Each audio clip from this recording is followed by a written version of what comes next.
Una vez más, bienvenidos. Es un gusto nuevamente volver a reunirnos en este diálogo que me atrevería a decir va siendo sobre el modelo, el último de los diálogos que nos permitirá a nosotros llegar a establecer y a definir y a determinar en este recorrido cómo hemos pretendido, mi estimado Jorge, atrevernos a hacer una propuesta metodológica integradora. Nosotros recordamos que sobre todo en estos últimos diálogos, centro-periferia, occidente-oriente, el día de hoy norte-sur, lo que buscamos es, más allá de la crítica hacia lo que cada uno de las sociedades, hacia lo que cada uno de los países geoeconómicamente haga en sus negocios internacionales, más bien es un ejercicio integrador que nos llevará al final a plantear algún tipo de, no sé si denominarlo hipótesis, ya Jorge lo dirá más adelante, no sé si denominarlos propuestas, preguntas, verdades o pensamientos, pero debemos llegar a establecer que no solamente en la geoeconomía y los negocios internacionales, o en la negociación, internacional, debemos pretender integrar todo lo que hemos visto en estos 16 diálogos aproximadamente, creo que son más, creo que son algo así como 20 diálogos que hemos realizado. Entonces lo importante es más bien tratar de hacerle holístico en base a esa capacidad de los mares de incertidumbre que le decía a Jorge fuera de cámara.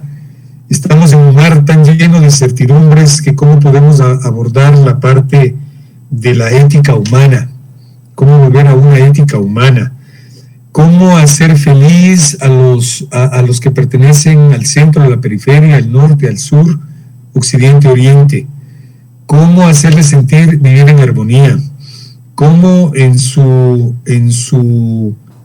cerebro, mente, cultura, denotar o dejar enraizado otro tipo de forma de pensamiento, de que sin que caigamos en el conformismo, tratemos de buscar nuevos mecanismos en donde la armonía, que es el punto principal del modelo de las comunidades Yachachicucs,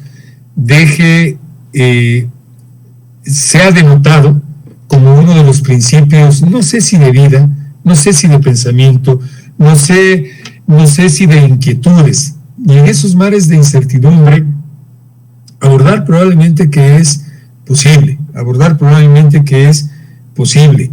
A veces pensamos que cómo está asociada la felicidad para los pobres y cómo está asociada la felicidad para los ricos, cómo está asociada la felicidad para quienes tienen y para quienes no tienen, o cómo puede vislumbrarse el desarrollo para la gente de centro y para la gente de periferia. Entonces, en este último recorrido, no último diálogo, sino último recorrido, Jorge, abordaremos precisamente esa relación norte-sur y esa integración o interrelación que se puede dar desde la epistemología del sur, el Capacñán, la sabiduría del cóndor y la génesis de la cultura occidental. Quiero invitarte, Jorge, al diálogo porque del norte o de occidente creo que hemos hablado ya bastante, como para tratar de integrar estos últimos 4 temas que van a ser motivo del diálogo del día de hoy. Bienvenido, Jorge, buenos días. Sí, gracias, Armando, muy buenos días con todos. Mira que nos resulta una tarea bastante difícil, porque en este momento deberíamos nosotros, si nos seguimos eminentemente al programa, hablar del norte y hablar del sur, que simplemente son unas figuras o unas metáforas que se imponen a otra especie de división del planeta. No nos olvidemos de que esas divisiones las habíamos desarrollado, que eran simplemente algunos figurativos humanos, en tanto uno piense de una manera, otro piense de otra manera, uno actúa de una manera, otro actúa de otra manera, y por lo tanto deberíamos nosotros tratar de visualizar o de impregnar nuestros pensamientos de acuerdo a aquello que nosotros pensamos que fuera prudente, necesario y real desde nuestro punto de vista. Occidente y Oriente eran visiones eminentemente culturales, era una división cultural del planeta. El tema de centro-periferia era una especie de visión desde la perspectiva del capitalismo, era una división capitalista eminentemente, ¿no? A pesar de que en su trasfondo tenía la necesidad urgente, es decir, había una urgencia para que se establezca que el sistema mundo no debería haberse manejado bajo un contexto capitalista, sino sistémico. Eso ya lo explicamos en la sesión anterior. Y seguramente en el momento en el que nosotros echamos a ver esas divisiones, deberíamos resaltar otro contexto divisional que es muy palpable y que es muy real, que es una división desde la perspectiva de las sociedades. No sé si a países, no sé si capital, no sé si cultura. Ahora es una perspectiva de división de la sociedad. Las famosas sociedades del norte y las famosas sociedades del sur, que bien podríamos nosotros decir que es una división en primera instancia desde aquellas consideradas históricas versus aquellas consideradas primitivas. Las sociedades históricas que precisamente nos dejaron como legado temas escritos, nos dejaron como legado ciencia, nos dejaron como legado filosofía, nos dejaron como legado tecnología, nos dejaron como legado dominación. Bueno, nos dejaron como legado inclusive religiones, que son las sociedades históricas, en detrimento de aquellas sociedades denominadas primitivas, que en cambio aparentemente no tienen ni ciencia, ni cultura, ni religiones, no tenemos nada, ¿no? Aparentemente digo yo, porque esa simplemente es la visión. Y miren, era importante recalcar esa forma de ver el mundo de las sociedades del norte, porque de repente, miren, está tan claro en el mapa que ustedes ven ahí en la pantalla, cómo se ve la sociedad. Y ojo que ese mapa fue publicado en Inglaterra, ¿no? En el 2012 me parece que fue publicado. Y ahí precisamente ustedes le ven al mundo no bajo un concepto geográfico territorial, sino bajo un concepto editorial, ¿sí? Aparentemente, ese norte que es luz, ese norte que es ciencia, se ve bajo esa perspectiva. O sea, ven a un Estados Unidos muy grande, ¿no es cierto? Se ve a una Francia bastante fuerte, y a un continente europeo inclusive mucho más grande de lo que es, ¿no? Miren cómo se distorsiona el concepto, porque aparentemente esas sociedades del norte son aquellas sociedades en donde se engendraría precisamente el tema científico y tecnológico. Entonces, mira, Armando, es importante que nosotros tratemos de visualizar la diferencia entre estas sociedades para tratar de encontrar luego algún punto de encuentro. O sea, debe haber algún punto de encuentro, ¿no? Un punto de encuentro en el cual ya no se haga notar precisamente esas diferencias. Porque no es posible que ahora en el siglo XXI todavía pensemos que hay diferencias entre los habitantes de un planeta. O sea, no es dable, no es posible. Tampoco es justo. Tampoco uno puede tratar de comprender, ¿no es cierto?, dentro de este gran ejercicio de comprensiones que estamos haciendo, cómo un ser humano, ¿no?, puede engendrar desequilibrios y desigualdades. y no solo bajo la perspectiva de pensamiento, sino también bajo la perspectiva de aquello que fue traducido después del pensamiento, es decir, ya en la realidad. Encontramos nosotros sociedades del norte hegemónicas y encontramos nosotros sociedades del sur sumisas, ¿no? Encontramos sociedades del norte en donde se obtiene índices de crecimiento económico que bordean contextos de riqueza, ¿no? Y encontramos sociedades del sur en donde hay pobreza extrema. Encontramos sociedades del norte donde hay desarrollo y encontramos sociedades del sur donde hay subdesarrollo. Se ve a las sociedades del norte como poseedoras de tecnología. Se ve a las sociedades del sur como generadores de técnicas de trabajo, no tecnología, solamente nos dejan a nosotros el tema de las técnicas.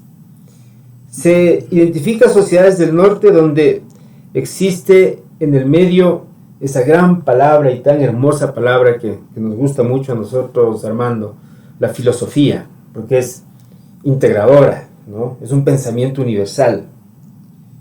Y al norte y al sur, se lo asocia con la cultura, que también, bien concebida, es una palabra hermosa, es una palabra que nutre, es una palabra que engloba, pero lastimosamente a la cultura por acá se le ve bajo el contexto de folclore, de folclorismos, ¿no?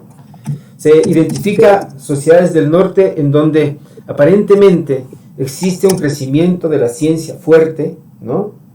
Y dentro de ese crecimiento de la ciencia identificamos eminentemente una serie de métodos, una serie de propuestas, que es interesantísimo plantear supuestos, que es interesantísimo verificar nuestras hipótesis, y que una vez que nosotros verificamos nuestras hipótesis y que las comprobamos, ¿no? De repente también será muy interesante y muy lucrativo precisamente sacar patentes.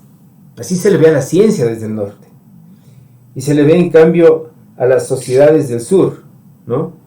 Como aquellas sociedades en donde se privilegia la realidad en lugar de la ciencia. Es decir, en la realidad no hay ciencia según esa perspectiva, ¿no? Veremos más luego si es que realmente eso es, si la ciencia es más importante que la realidad. Veamos si es que es más importante. Se ve a las sociedades del norte como aquellas sociedades que absorben precisamente todo aquello que pueden obtener de aquellas sociedades del sur que se han convertido en proveedoras, ¿sí?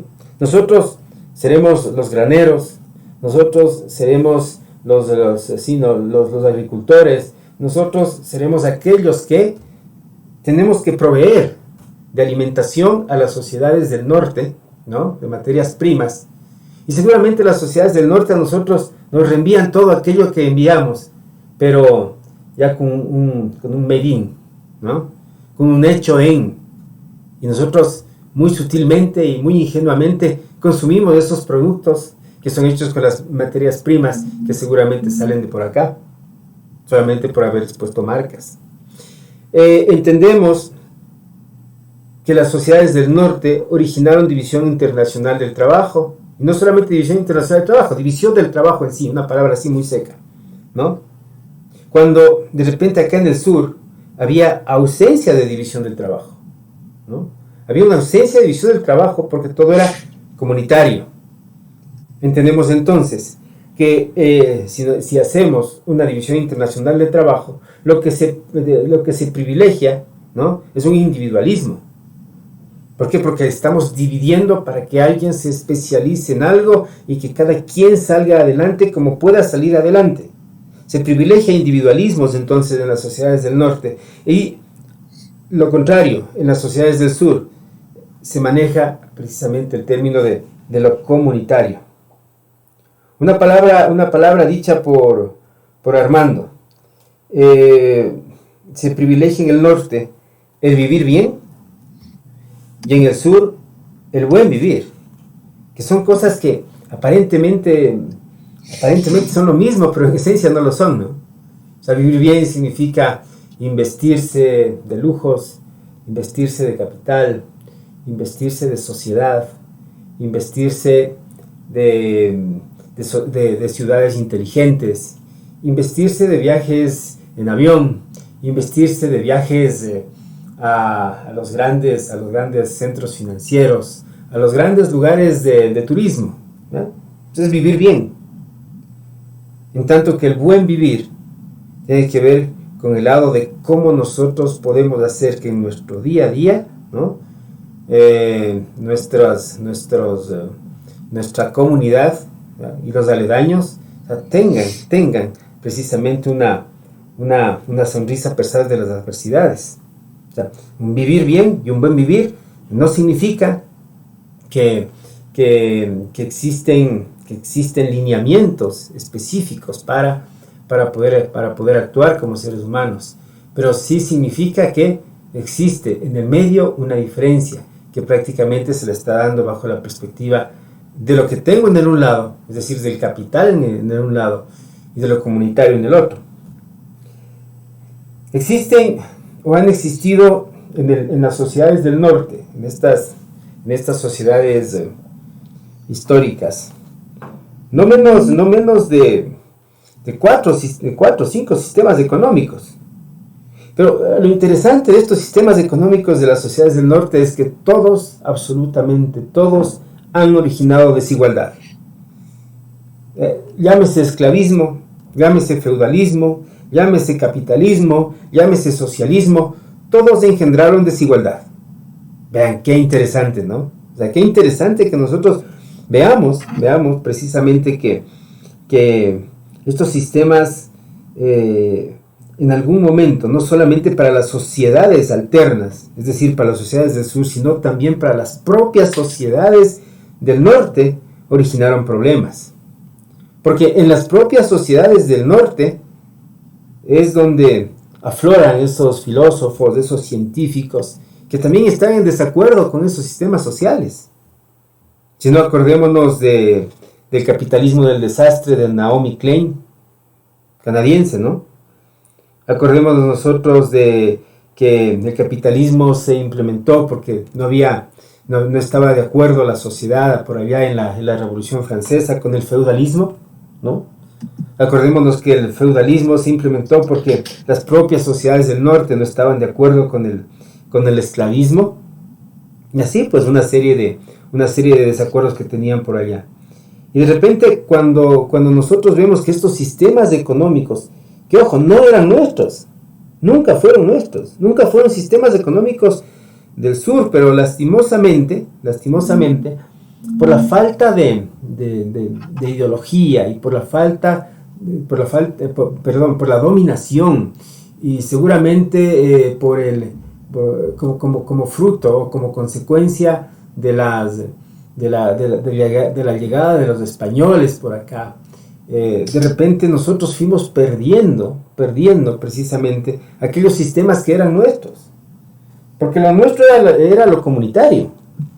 Ya después va a hablar Armando de todos estos temas del Capañán, de la sabiduría del cóndor, de la génesis de la cultura andina, en donde se resalta mucho, ¿no?, el tema del comunitarismo, ¿no?, el tema de los pares, el tema de cómo se piensa o cómo se debería pensar, ¿no?, en la elaboración y el compartir de productos, a pesar de que los costos de producción estén por encima de los precios de venta al público, ¿no? O sea, situación que no es posible en un sistema occidental.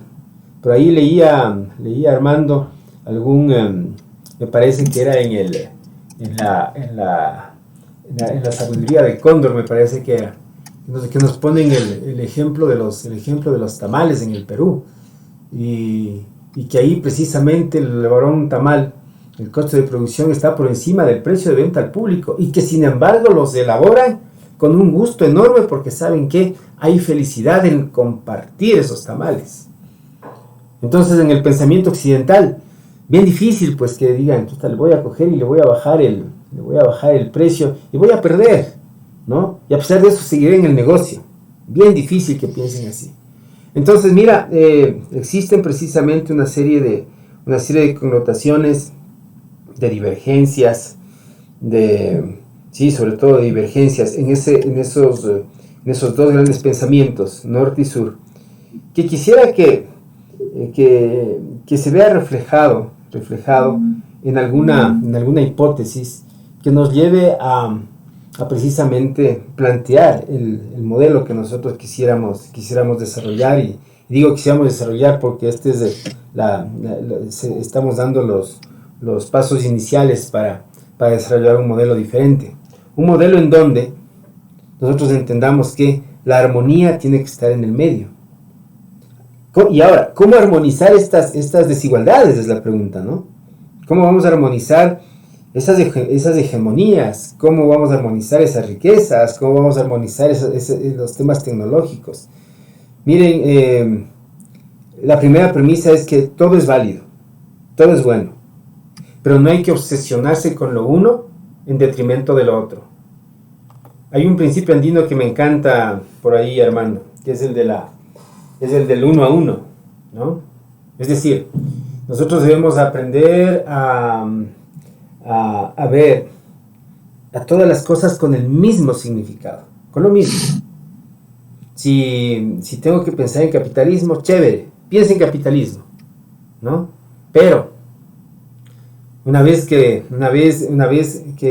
tú pones esa variable como uno de los elementos de tu vida, solamente déjale que sea uno de los elementos de tu vida. No hagas que esa variable se ponga al frente de las otras, porque no puede ser. Es solamente un elemento más. No dejes que el capitalismo, ¿no? y por ir a andar atrás del trabajo, no dejes a un lado a tu familia. O sea, no tiene sentido. Pero le pones en el equilibrio. La familia, ¿vale? Igual que el dinero, ¿no? La consecución de tierras, ¿no? ¿Tú quieres conseguir tierras? Sí, pero no te endeudes en extremo para conseguir una tierra, porque después no vas a poder dormir, ¿sí? De repente, si tú quieres comprar ropa, ¿no? Está bien, compra la ropa que vayas a usar, y si ya no la usas, ¿no? Sácala de tu closet, ¿no? Y ve quién puede usarla, porque no puedes tenerla inactiva, no puedes tenerla como desecho, ¿ya? Es decir, uno tiene que empezar a denotar que todas las cosas son importantes. Si viene la tecnología desde el norte, tienes que saber usar la tecnología. Qué bueno que uses la tecnología, está muy bien, pero tampoco te olvides, ¿no? De que es muy bonito salir a hacer deporte, por ejemplo.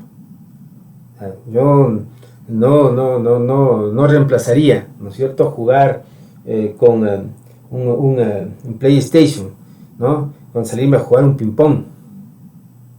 Entonces, tendríamos que equilibrarle, ¿no?, para seguir pensando en el uno al uno. Si me gusta jugar, un ratito jugaré PlayStation, otro ratito jugaré ping-pong. No pasa nada.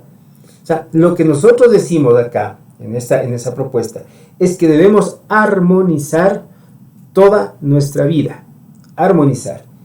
Esa armonía que nos va a llevar a mejorar como personas, como seres humanos, ¿no? Hoy por hoy uno se da cuenta de todos aquellos problemas que empezamos a tener aquí en la sociedad, y que en las redes sociales y en los noticieros uno empieza a ver que la corrupción campea, pero por todos lados. O sea, es increíble la corrupción que existe en el país.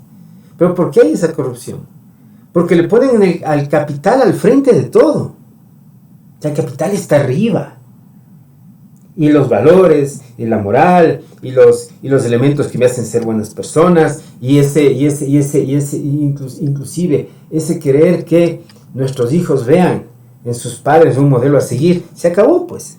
¿Por qué? Porque el dinero está al frente, ¿no? Entonces, mire, esta reflexión que estoy haciendo en este momento solamente nos quiere, o quiero inducir al hecho de que cuando ustedes, ahora yéndonos un poquito a la negociación internacional, cuando ustedes quieran presentarse frente a algo, frente a alguien, cuando quieran poner condiciones en donde precisamente tratar de cimentar un tema geoeconómico, no se olviden de todas las variables. Todas son importantes, absolutamente todas.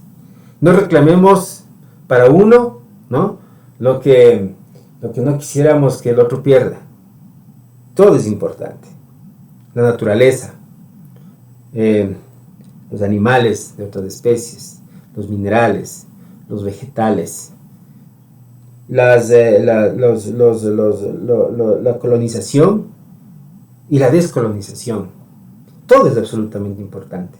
Porque, miren, ¿qué hubiese pasado si en algún momento nosotros no engendrábamos precisamente esas interacciones y esas interdependencias con los otros lados del mundo? No supiéramos de otras culturas, no supiéramos de otras formas de pensar. O sea, estaríamos desconectados en una isla de nuestro propio pensamiento. Nadie sabe qué hubiese pasado si no nos hubiésemos conocido.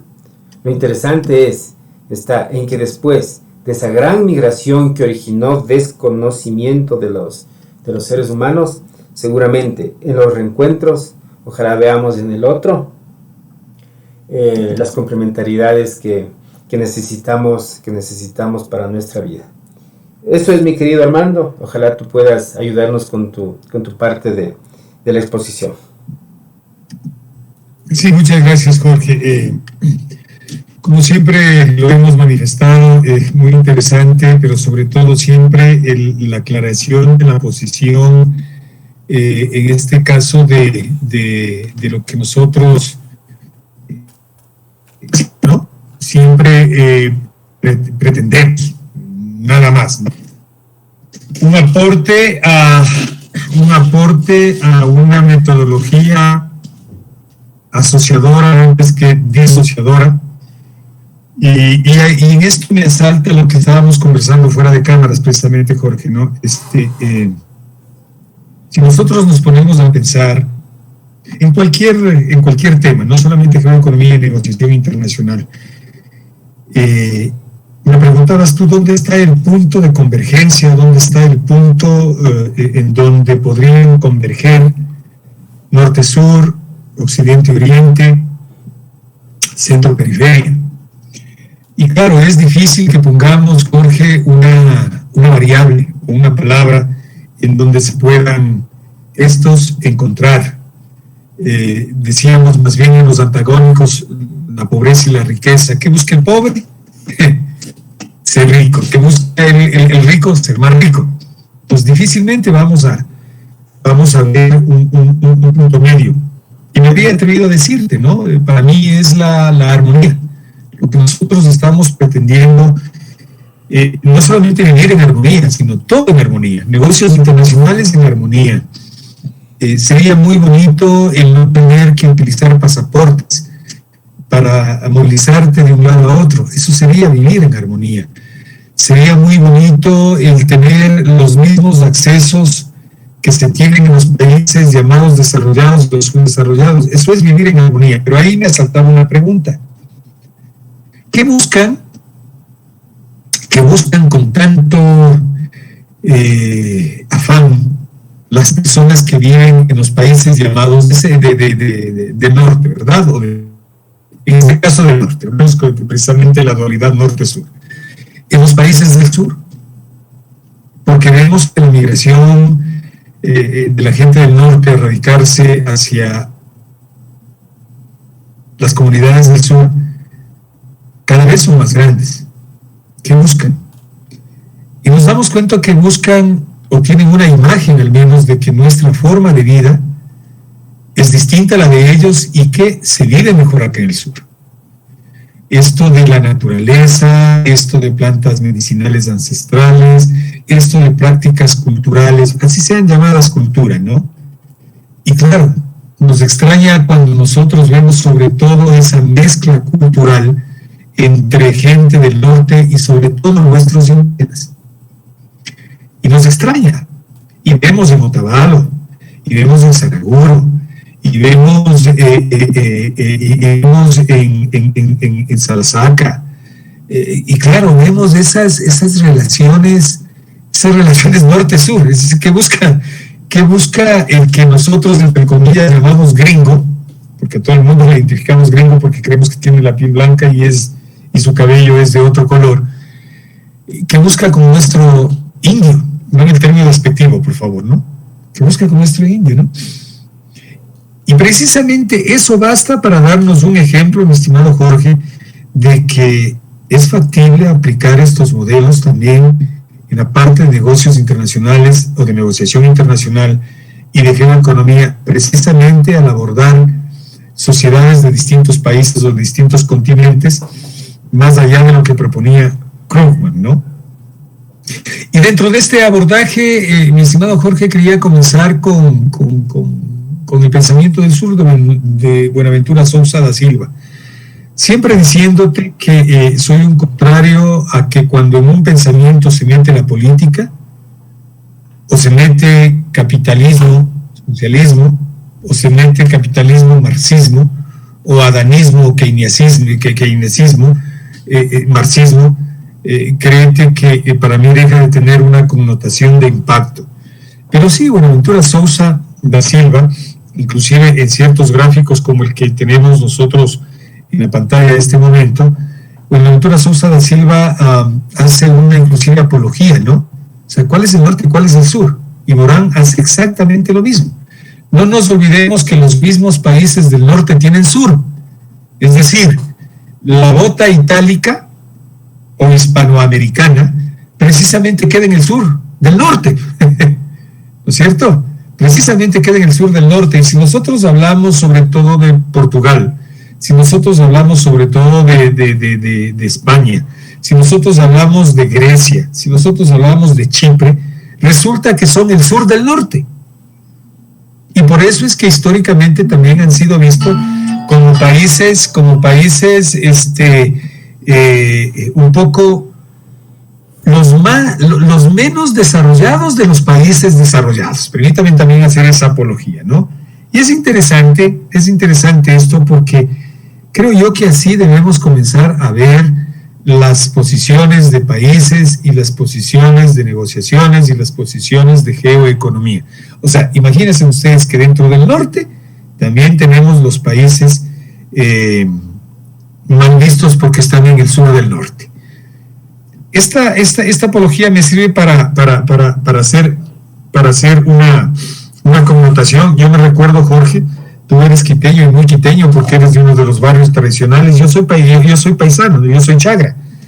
En uno de los diálogos les había dicho. Entonces, caramba, cuando un chagra venía acá a Quito, yo radico en Quito aproximadamente hace 34 años, 33 años exactamente. Entonces, claro, ¿a dónde quería venir a vivir el chagra? Al norte, ¿no es cierto? Porque en el norte estaba la gente de dinero de Quito, porque en el norte estaban los centros comerciales de Quito. No olvidemos que hace muy poco tiempo atrás tenemos el centro comercial Quicentro, me parece que se llama, y el otro, ¿no? Pero siempre consideramos que el Recreo era el centro comercial de los pobres, porque está en el sur. Caramba, entonces Quito estaba bastante bien definido, ¿cierto? Quito hasta la Colón, porque ni siquiera era hasta la Patria, como ahora. Quito era hasta la Colón considerado el sur. Y de la Colón hacia el norte era el norte. Y vuelvo a repetir, teníamos esas tendencias increíblemente, y me atrevería a decir, teníamos esas taras mentales más bien y sociales del norte y el sur, ¿no? Y hasta ahora, pero nunca no nos dábamos cuenta que en el norte quedaba la bota, que en el norte quedaba la Pizulí, que en el norte quedaba la Jaime Roldós, que en el norte quedaba Quintana, que en el norte quedaba Calderón, que en el norte quedaba Carapungo. Ah, caramba, porque medianamente se decía que por ahí Carcelén, hasta Carcelén algo. Y así creábamos imagínense ustedes, amigos, así creábamos una distribución geográfica económica del sitio de donde vivíamos, ¿no? Caramba. Y entonces hablaba de la Roldós, de la Pichilí, porque también dentro del norte teníamos la periferia. Dentro del norte tendríamos los pobres. Es decir, inclusive, me atrevería a decir que dentro de esa apología que hablamos, por último, el condado era el sur de la Jaime Roldós y de la Pichilí, el condado. Pero sin embargo, el condado se desarrolló en medio de la famosa urbanización El Condado, de la famosísima urbanización El Condado, que le dimos la connotación de gente acaudalada, pudiente, rica, qué sé yo, ¿ok?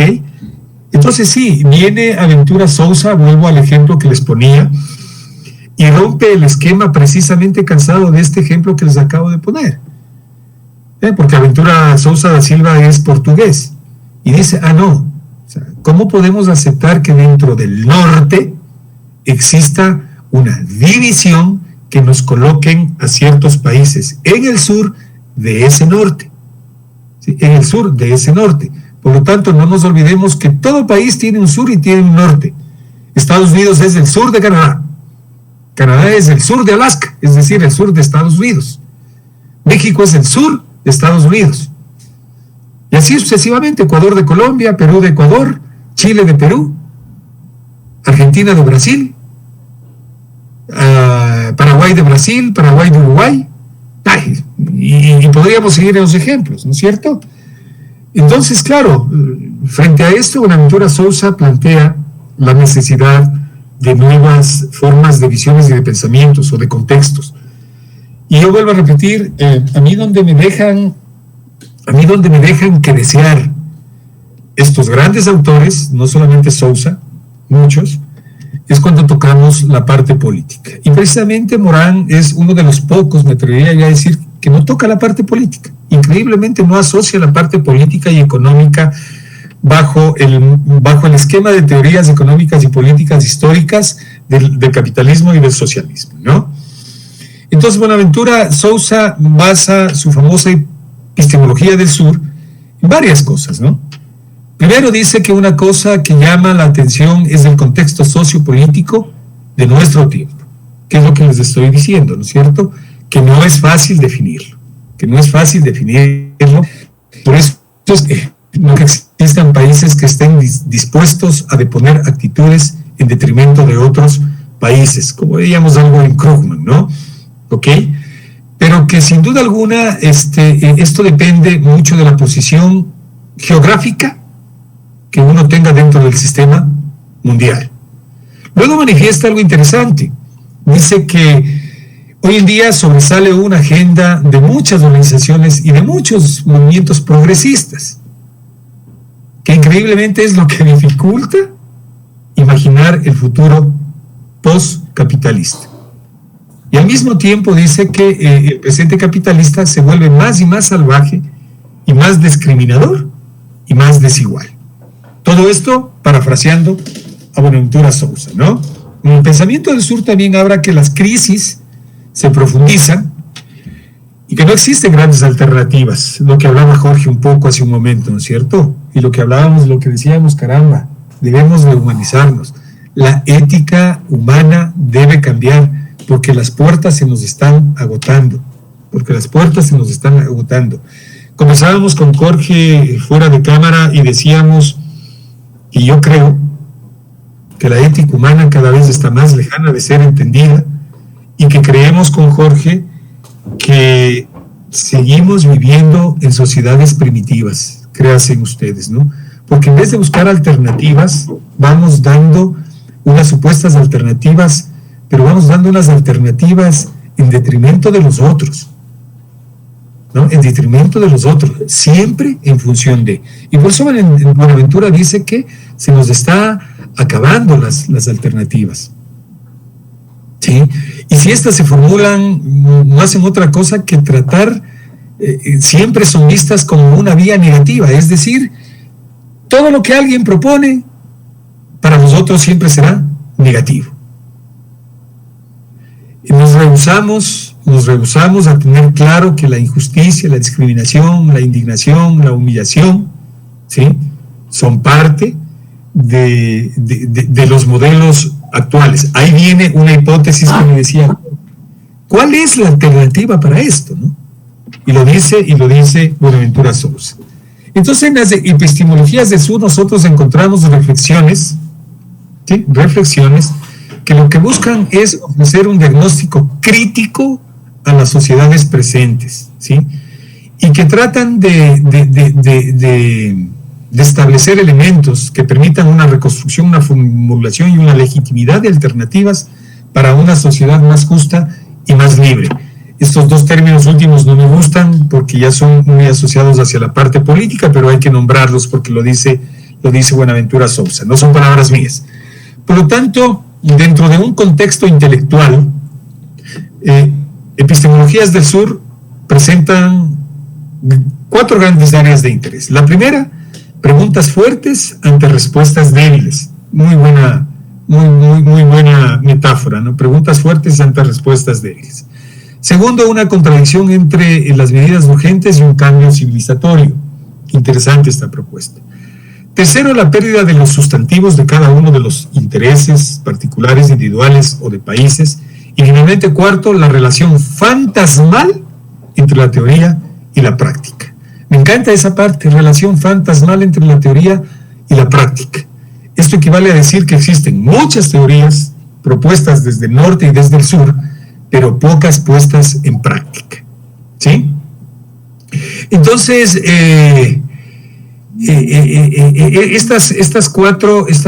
estos 4 elementos que nos propone Buenaventura Sousa no hace otra cosa que ser un reclamo para nuevos procesos de producción, de valorización de conocimientos, de valideces científicas y no científicas. He ahí la convergencia de lo que conversábamos fuera de video, Jorge.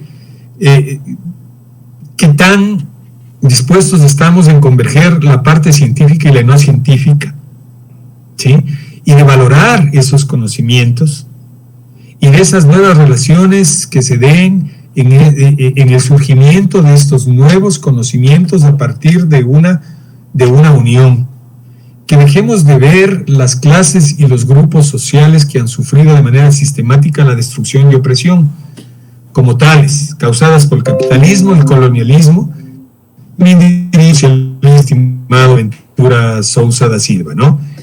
Y todas aquellas mutaciones que son parte de la desigualdad que históricamente hemos visto, ¿no? Y claro, una de las grandes desazones que me llevo yo en Epistemología del Sur es que se aborda solamente desde la conquista y el comienzo del colonialismo moderno, ¿no? Porque por eso con Jorge hemos abordado esto desde el inicio, Buenaventura Sousa lo pone desde la colonia y desde el colonialismo moderno como una forma de injusticia que contamina todas las demás formas de injusticia que nosotros hemos conocido, con todo el respeto para Buenaventura Sousa, ¿no? Y claro, que a pesar de que las epistemologías del sur se basan profundamente en rasgos históricos, pero parten de otras historias que no precisamente son la historia universal de Occidente, a lo que me refería hace un momento, ¿no? Por lo tanto, podemos hablar de 2 procedimientos centrales. La sociología de las ausencias, dice Buenaventura Sousa, y las sociologías de las emergencias, ¿no? Y así nos conduce Buenaventura Sousa da Silva a hacer un recorrido de una nueva propuesta en donde sí deberíamos tener,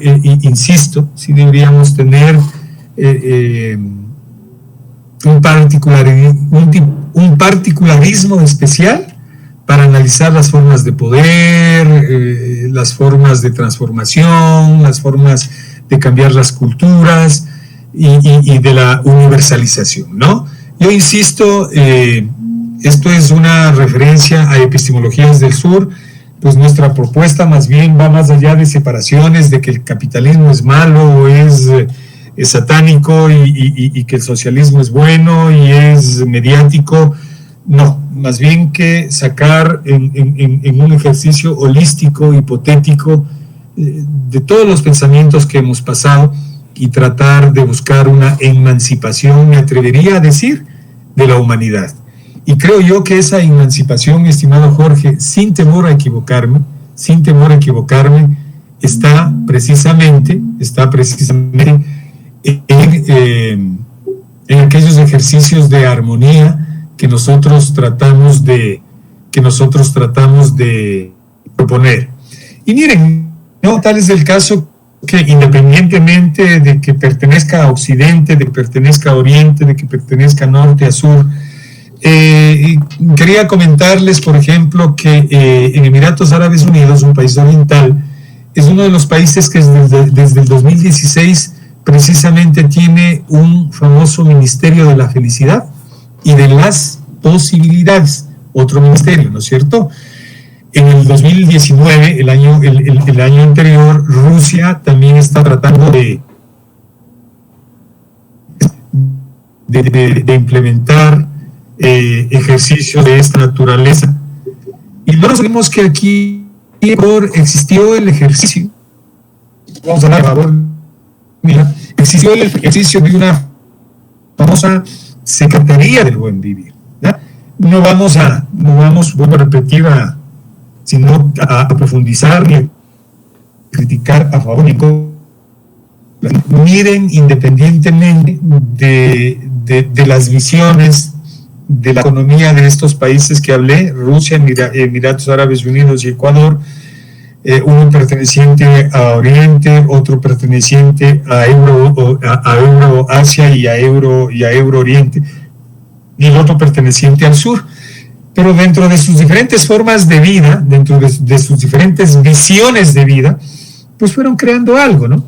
Y el Ministerio de la Felicidad existe en Emiratos Unidos, como les decía, desde 1916, y lo que busca su ministra, ¿sí? Lo que busca su ministra, que es una economista de apellido Calfán, lo que busca es eso, que la gente sea feliz con lo que hace. Ojo, no con lo que tiene, con lo que hace. Y lo que se trata de hacer, esto es promover en Dubái, promover la felicidad, con una actitud positiva hacia el gobierno y hacia la vida, ¿sí? En una entrevista a The Los Angeles Times, hablaba la ministra que decía que le aseguro que la felicidad es una ciencia, alude a la medicina, la salud, las ciencias sociales.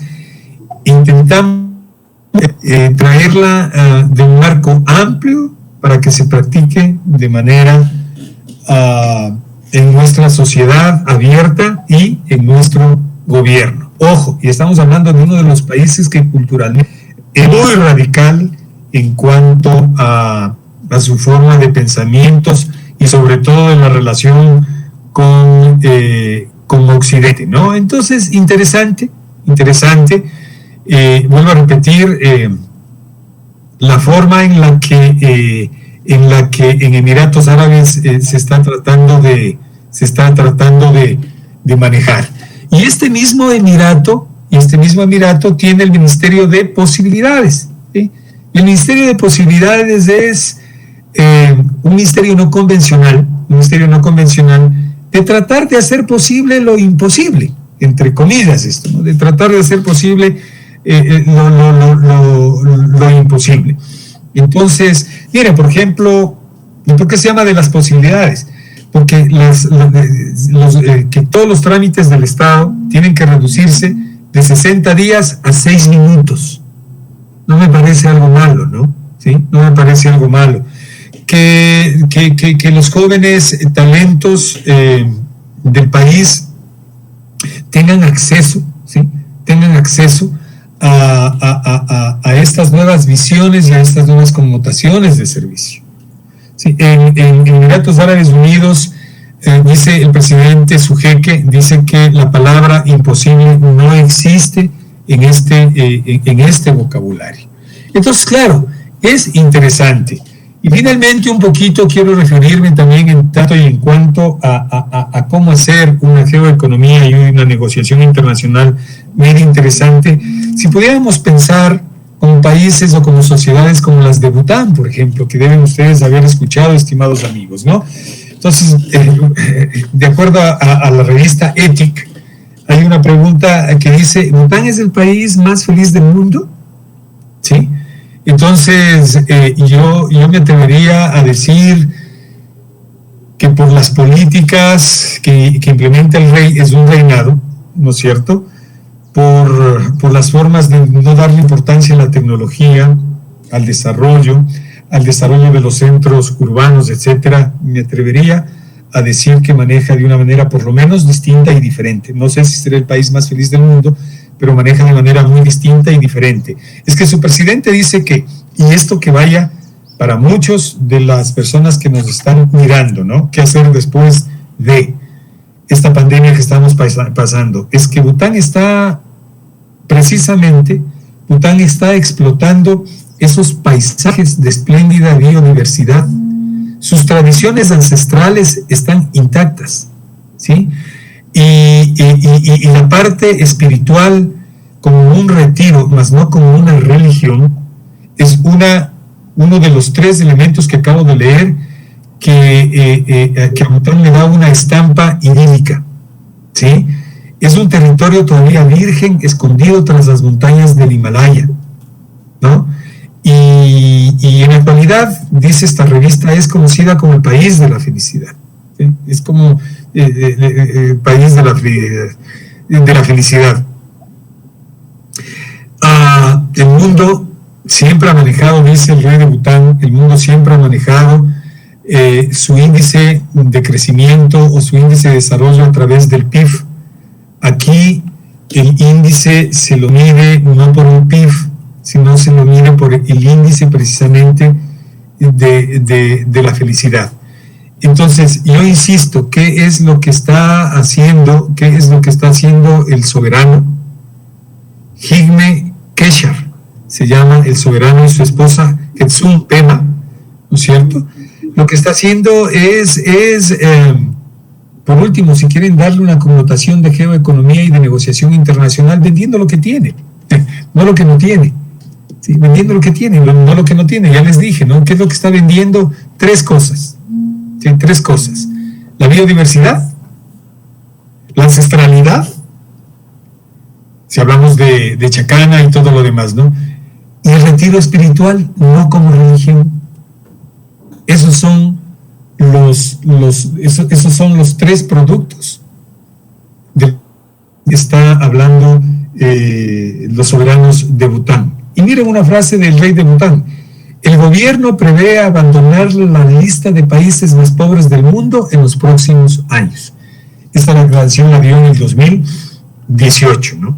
Le dio en el 2018. Entonces, y no es que nos digan nada, no es que el tráfico en Timbuktu, que es la capital, está restringido. Pero en esta capital, increíblemente, no se encuentran semáforos y la velocidad máxima a la que pueden a rodar los vehículos es 50 kilómetros por hora. ¿Sí? Entonces, caramba, es increíble. Y pese a que el tráfico se ha triplicado en los últimos 5 años, dice, ¿no? ¿Ok? No te impiden, como en otras culturas, no te impiden el uso de la tecnología o el consumo de tu café. No te impiden, ¿no es cierto? Al contrario, está al orden del día en Timbuktu, en la capital, ¿no? Entonces, es ir buscando mecanismos en los cuales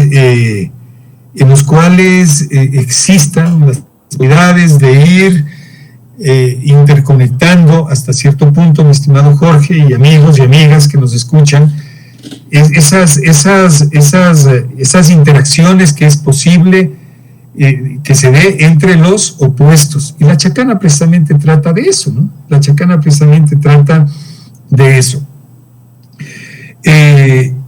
Bután no se niega al paso a la modernidad, ¿sí? Bután no se niega el paso a la modernidad sin perder los tres elementos que decíamos hace algún momento, ¿no? Su situación geopolítica es complicada y por eso precisamente está entre India y China, ¿no es cierto? Y por eso precisamente es que busca un nuevo equilibrio, busca una nueva forma y busca en la espiritualidad y en su diversidad sobresalir. Entonces, claro, imagínense ustedes que en el 2016 los ingresos de Bután por turismo, si usted lo quiere llamar, fue de $2.200 millones en el 2016. Ya quisiéramos tener la mitad de esos ingresos los ecuatorianos por esta situación, ¿no es cierto? Y en el año 2018 visitaron 254.700 personas Bután el año pasado. Ya saben de dónde viene, entonces cada visitante deja un promedio de aproximadamente $1.000 y con encanto, ¿no? Existe el 2.5% de desempleo, ¿sí? El 2.5% de desempleo. Entonces son datos, miren, caramba, ya quisieran algunos países, ¿no? Ya quisieran algunos países estar en ese índice de desempleo. Pero lo más importante que ha dejado a Bután como uno de los países más felices del mundo es que aspira a continuar de una manera neutral en su huella del globo en su huella global del carbono, es decir, de la contaminación, precisamente por el mantenimiento de sus tradiciones culturales, para mantener a Bután como el país más verde de la Tierra, ¿sí? Como el país más verde de la Tierra. Y claro, dentro de esto el tratamiento que se da a la basura y algunas de esas cosas. Entonces, yo sí quería abordar esto desde los pensamientos del sur, mi estimado Jorge, porque a mí me parecía que era interesante que abordemos. Si a esto nosotros sumamos precisamente lo que tú estabas manifestando al inicio de tu diálogo, Jorge, sí.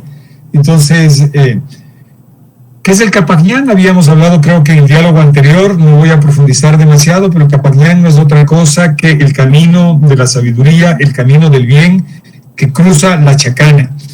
La Chacana, ya habíamos dicho, no es otra cosa que un puente que nos permite cruzar, ¿sí? Un puente que nos permite cruzar de un lado al otro y nos permite entender para qué sirve lo que existe en los extremos del puente, ¿sí? Lo que existe en los extremos del puente. La Chacana puede interpretarse, sin duda alguna, probablemente dicen sus autores que se le conoció como el Hachacana, Hachacana, que traducido sería la luz grande, ¿no es cierto?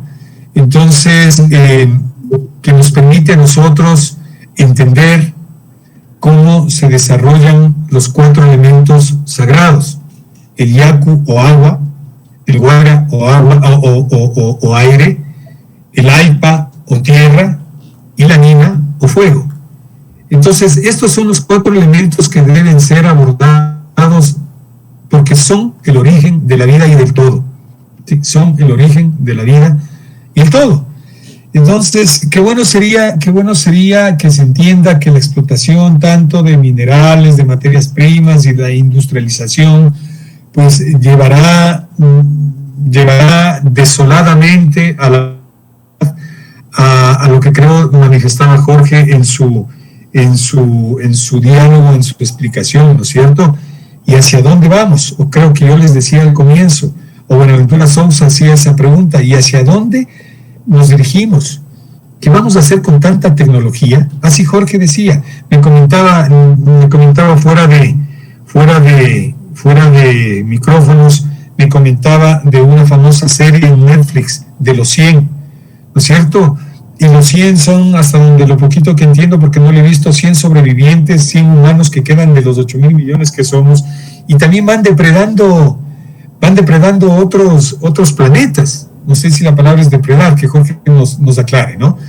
Pero claro, sin duda alguna, yo vuelvo a repetir, la chacana es la explicación del todo existente, por favor, del todo existente. El Alaxpacha, que es la dimensión o plano superior, el Acapacha, que es la dimensión del espacio de este mundo, el Mancapacha, la dimensión del mundo de abajo, y el Cahuipacha, la dimensión del plano intermedio. Ahí entendemos la relación espiritual con Dios, la relación mujer-varón, la relación sol-luna, la relación noche-día, la relación día-verano, invierno-noche, la relación rayo-arcoíris, nube-lluvia, la relación de la madre tierra con las cumbres, de los animales con el agua. Es decir, de una manera cultural, mitológica, se ha tratado de explicar el origen del todo y cómo nosotros debemos vivir entre nosotros. Ese es el Capañán, el tratar de entender precisamente a través de ese camino, de esa diagonal, ¿sí? Que somos parte del cosmos, que no estamos sobre el cosmos, ¿sí? Que no estamos sobre el cosmos. Culturas milenarias, precisamente andinas, trataron de distinguir a través del uso de este símbolo en sus centros ceremoniales, en sus figuras, en sus cerámicas, en sus tejidos, en sus telares, en sus petroglifos y en sus pictografías. Sin duda alguna, ese legado que debe ser entendido para buscar nuevos mecanismos, en este caso de economía y en este caso de negociación, ¿sí? Y en este caso de negociación. Es muy interesante, mi estimado Jorge, que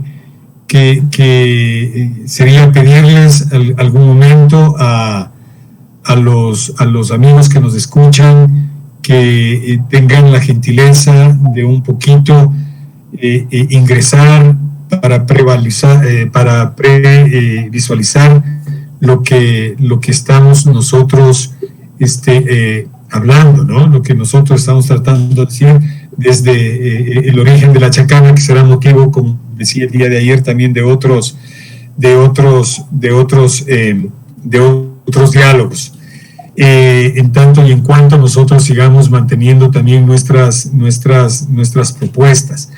La sabiduría del cóndor es un texto para mí apolítico, que lo escribe Javier Lajo, el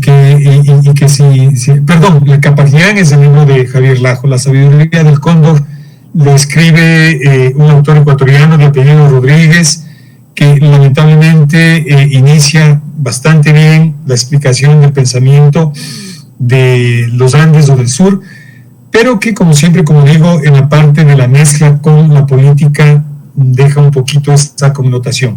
Y finalmente la génesis de la cultura andina también nos lleva a tratar de entender un poco cómo nació este pensamiento del sur. Vamos a aprovecharle para geoeconomía y negociación internacional. Además de ello, les recuerdo que existen, por ejemplo, Crónica de Indias, que es interesante que abordemos, leamos y revisemos. Tenemos a Guamán Poma, como uno de los autores más innatos. Tenemos a Carlos Milla Villena, que me gustaría también dejarles mencionados para entender el pensamiento del sur, sobre todo andino. Ya le habíamos mencionado a Javier Lajo, y creo que tendríamos a Garcilaso de la Vega, al indio Garcilaso de la Vega, que también me gustaría dejarles mencionado, y una visión occidental, pero muy de nuestra parte del continente, al padre Joseph Sterman en su Pachasofía andina, experiencia recogida en 8 años de haber vivido en las selvas del Perú. Sí, de esta manera entenderemos un poquito más, creo yo, ese mapa que está ahí, ese globo terráqueo que está ahí, esos colores azules, lilas, verdes, amarillos, que tenemos ahí, mi estimado Jorge. Sí, Armando, muchas gracias. Mira, yo quisiera terminar esto solamente referenciando algunas frases que Morán en sus varios escritos ha dejado, porque es importante que reflexionemos precisamente sobre estos temas. Mira, una de las frases dice textualmente así: debemos rechazar el concepto subdesarrollado del desarrollo que convertía el crecimiento tecnoindustrial en la panacea de todo desarrollo antroposocial y renunciar a la idea mitológica de un progreso irresistible acrecentándose hasta el infinito. Primer concepto, primera frase. Segunda frase: el hombre es ese animal loco cuya locura ha inventado la razón. Tercera frase: si tu pasado es experiencia, haz del mañana sentido común. Cuarta: no seas de quienes tienen una carrera, sé de quienes tienen una vida. Quinta: la democracia necesita tantos conflictos de ideas como la democracia necesita tanto conflictos de ideas como de opiniones que le den vitalidad y productividad. Tenemos otra que dice: una sociedad se autoproduce sin cesar porque se autodestruye sin cesar. Entonces, mira, es importante dejar estos temas porque ya saliéndonos un poquito de la condición de encuentro que hemos venido analizando en todas estas sesiones, de repente la gran condición es la condición de la vida, la condición del ser, en un ser humano. Tú mencionabas que te había conversado un poquito de esa serie de Netflix de los 100. Oye, y sí, o sea, parece ser que uno tiene que pensar en serio en esas series que de repente hoy por hoy se convierten en una especie de fantasía. Pero el tiempo se encogerá y tal vez nos tocará hacer lo que ellos están haciendo, porque denotan que el planeta ya no tiene condiciones de vida, que algún rato nos tuvimos que exiliar del planeta y que luego tendremos que buscar otros en donde precisamente tratemos de encontrar esas condiciones que este planeta, que nuestra madre tierra nos ha brindado para poder vivir. Y parece ser que es harto difícil encontrar un planeta como este, ¿no? Un pequeño planeta como este. Y mira que no hemos sabido precisamente disfrutarlo, entenderlo.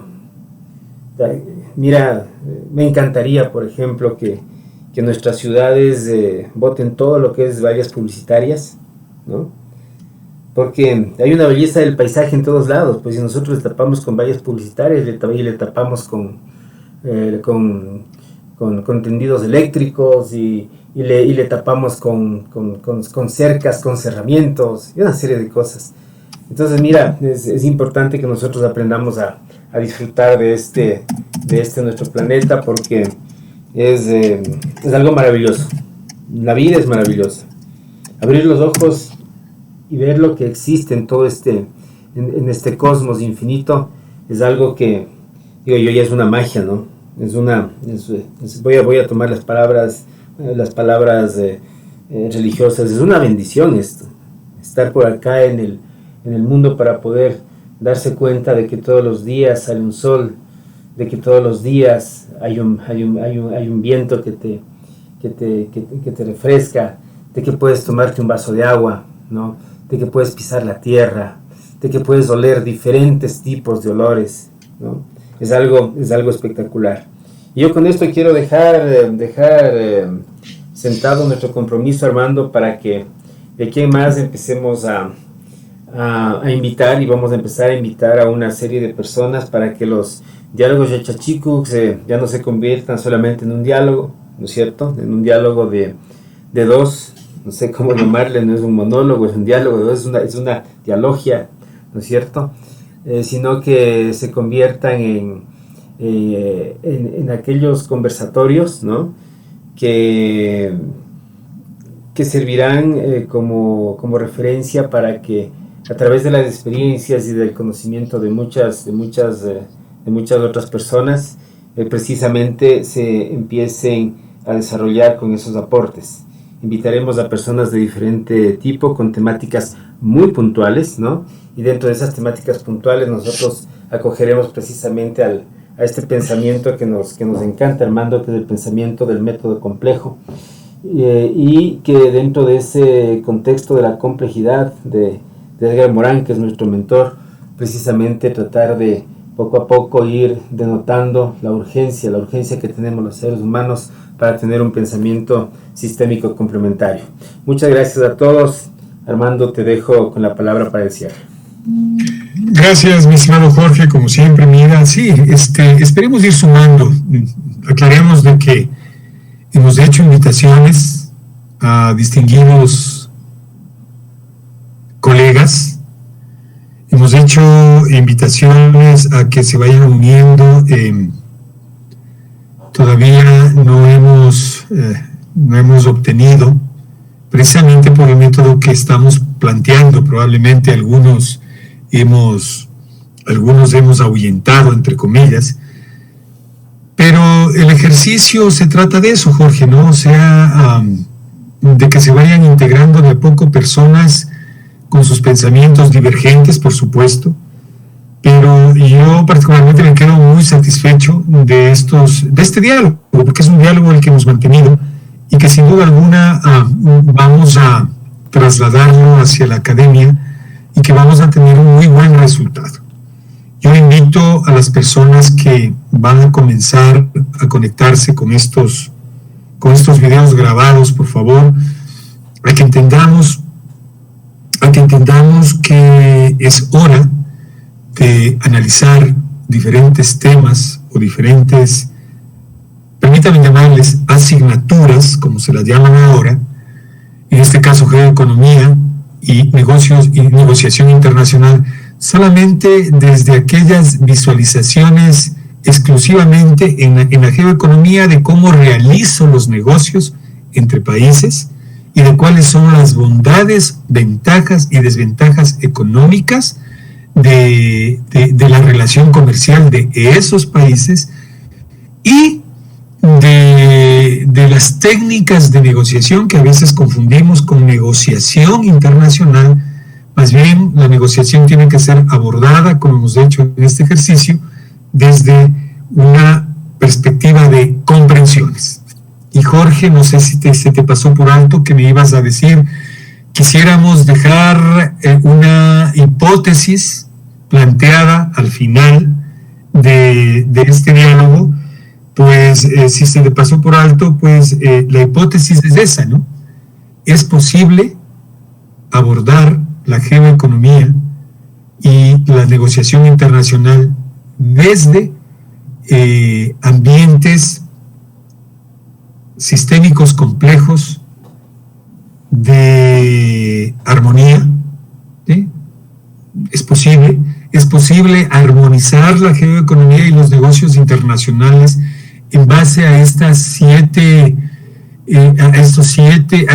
dimensiones que dejamos propuestas. Es factible, ya lo dije, más bien creo que no voy a alargarme en otras hipótesis, sino que es factible tener armonía, es factible vivir en armonía, es factible hacer la armonía y es factible que la sociedad viva en armonía. Gracias por esta oportunidad, Jorge. Espero que no sea ni los primeros ni los últimos temas de diálogo que tengamos y que más bien te invito a que propongamos nuevos diálogos ya más cortos, sin un ambiente tan académico, sino más bien de diálogos, ¿no? De diálogos. Y haberme considerado en esta propuesta de geoeconomía y negociación internacional, Jorge. Gracias y gracias a ustedes, amigos y amigas que nos están mirando. Buenas tardes. Buenas tardes, muchas gracias a todos.